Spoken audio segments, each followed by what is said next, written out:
আসসালামু আলাইকুম। কেমন আছেন সবাই? নিশ্চয়ই সবাই ভালোই আছেন। আমরাও ভালো আছি আলহামদুলিল্লাহ। এই তো অনেকদিন যাবতই সাফামণি বলতেছিল, "আম্মু আমাকে বউ সাজিয়ে দাও, বউ সাজিয়ে দাও।" একদম বলে, বলে পাগল করে ফেলতেছিল। তো অবশেষে আমি ওকে বউটা সাজিয়েই দিলাম। তো ওর ছোট্ট একটা শাড়ি ছিল, ওটা ওকে পরিয়ে দিয়েছি। আর একটু হালকা পাতলা সাজিয়ে দিয়েছি। বেশি তো আর সাজানো যাবে না, যেহেতু বাচ্চা মানুষ। তো যতটুকু দরকার অতটুকুই দিয়েছি।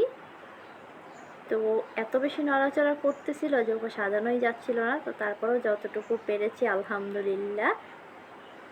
আর ছোট্ট একটা হার পরিয়ে দিয়েছি, আর কিছু চুড়িও পরিয়ে দিয়েছি। আর ওর কানটা যেহেতু এখনও ছিদ্র করানো হয় নাই, তো যার কারণে কানের দুলটা আর পরাতে পারি নাই।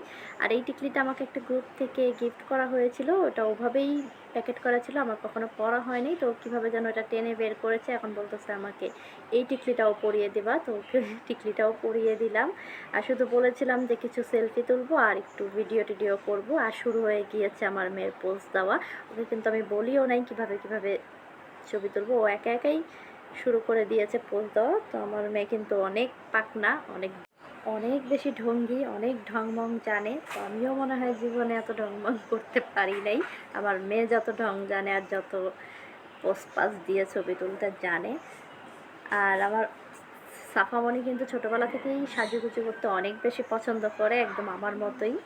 তো যার কারণে বউ সাজিয়েই দিলাম আজকে। আর এই নথটাও আমি অনেক বছর আগে শখ করে কিনেছিলাম, তো এটাও আমার প্যাকেট করা ছিল, এটাও পরা হয় নাই।